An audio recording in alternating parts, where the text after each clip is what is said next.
Alright, so guys, good afternoon. No?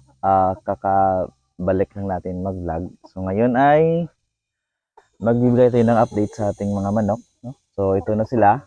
Um, yung ating first batch, saka second batch na Rhode Island Reds. Meron din tayong black Australorp dyan. So ngayon ay magpapakain tayo. No? So, you know.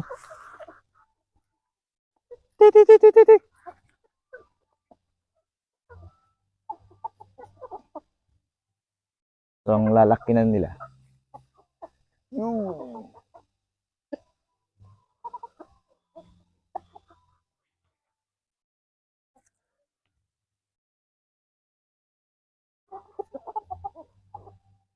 So may rooster dyan.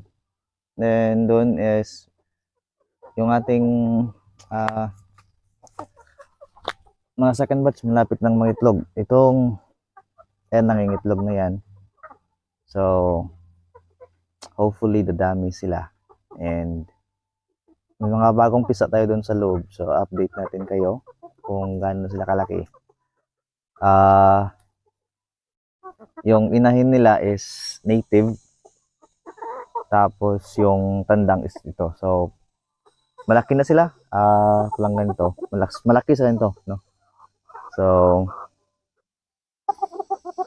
yung isang tandang pala natin, binenta natin kasi may bumili yung tito ko. Yan, laki na nila.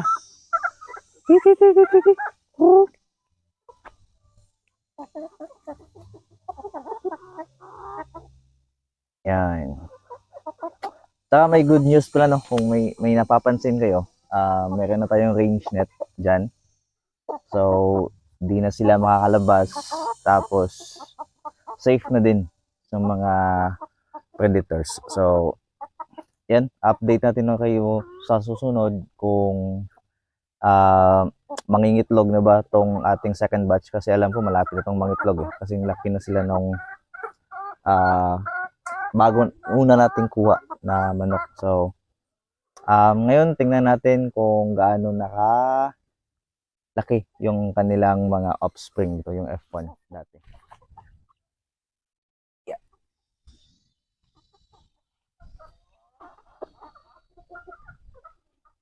You know.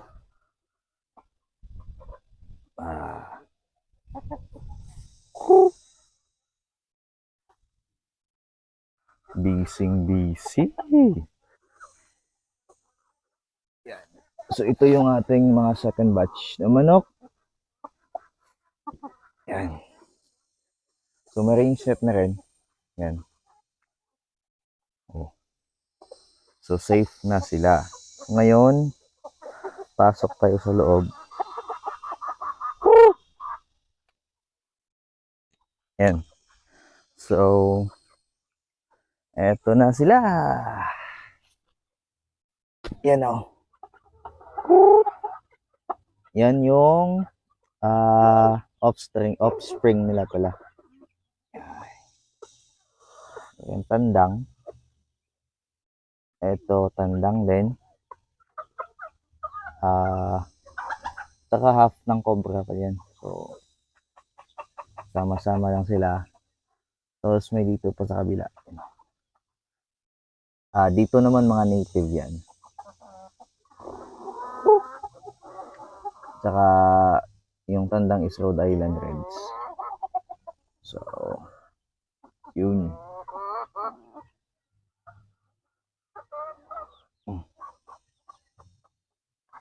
Na. Yan. At saka ano pala, may good news din tayo, no, kasi nakabili na tayo ng bagong baboy. So last week is nagpaayos kami ng kanilang kulungan. So tingnan natin mamaya, 4 sila. So 3 buwan na naman tayo na magtitipid dito, no? Wala mo ng extra expenses or unwanted na expenses kasi hindi natin mag-save kasi mahal yung feeds. Lahat mahal. Tapos yung bilihin hindi bumababa. Yan. So,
Alright.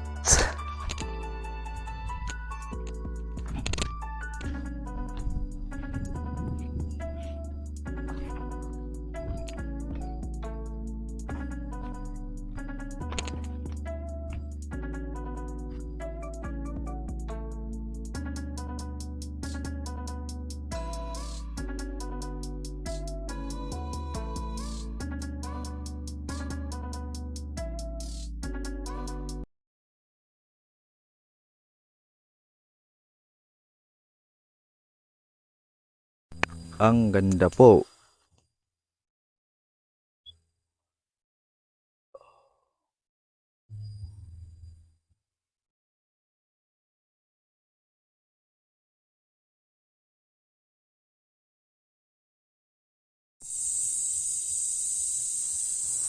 Alright, so ngayon ay papunta na tayo sa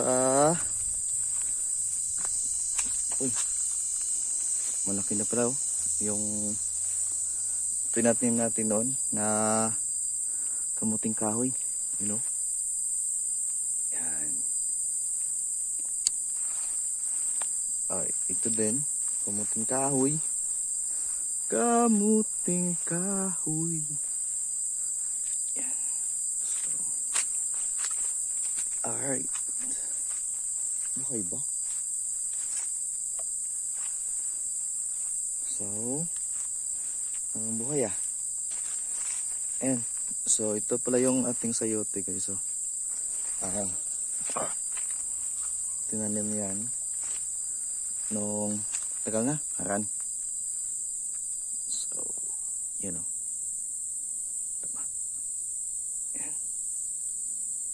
Tsaka, yun. Tsaka yun.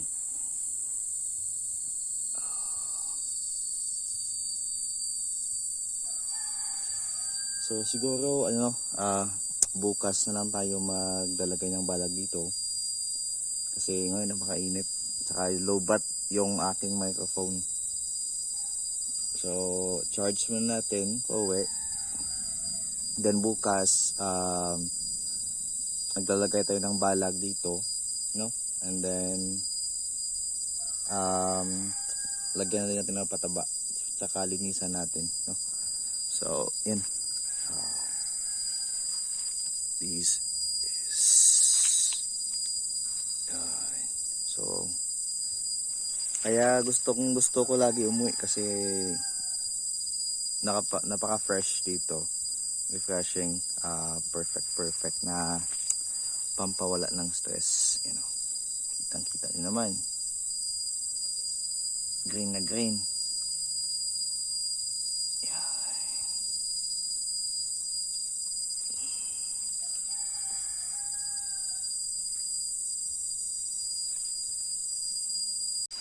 Ayan.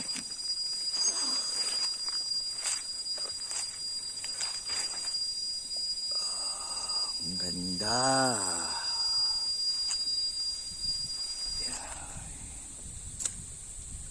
So dito, linisin natin sa susunod.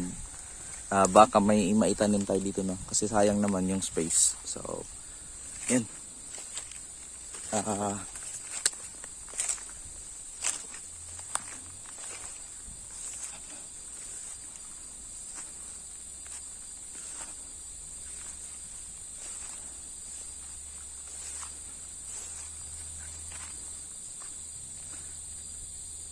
Yan. Lahat ng nakikita nyo, yun. Hanggang dun. Hanggang dun. Hindi amin yan. So, yan. Yung kapitbahay namin nandun lang, oh. Ang lapit. So, pag hihingi ka ng asin, sisigaw ka talaga ng, may asin ba kayo? So, ngayon naman ay titingnan natin yung tanim na nila sa taas. May pipino doon. Tsaka yung grapes pala na binili natin ng nakaraan. So, yan.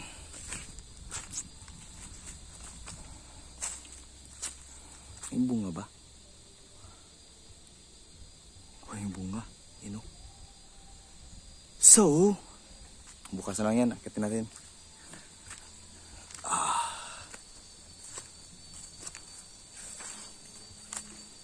Ang saging nito. Niyog din.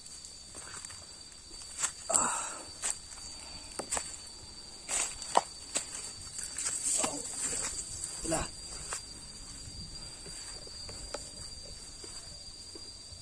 Ang tanam kau? Ang tanam? Oh. So, you know. Yan.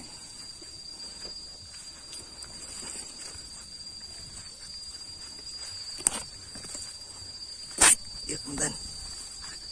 Yan. Ah. Ah. Ay, nakakating din. Ganda. Green na green. Yun. So, may kadyos dito, kaunting kadyos. Ay, yung mani, wala na pala. Inharvest na nila yung mani. Wala na. Kasi may mani yan dito ko nakaraan eh. Siguro dito na tayo maglalagay ng balag, no, para sa ampalaya. Kasi parang mas mataba yung lupa dito eh. Ayan. So, mini garden. Alright, so may kamote. Saka may talong. Kay mama yan.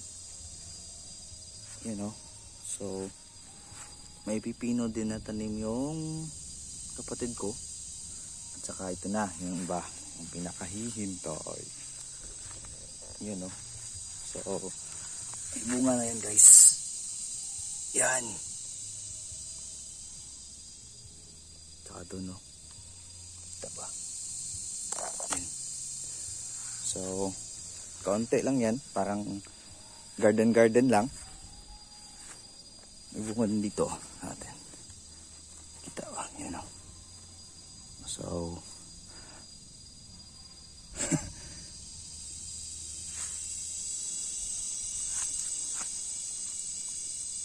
yun o. Diba? Init.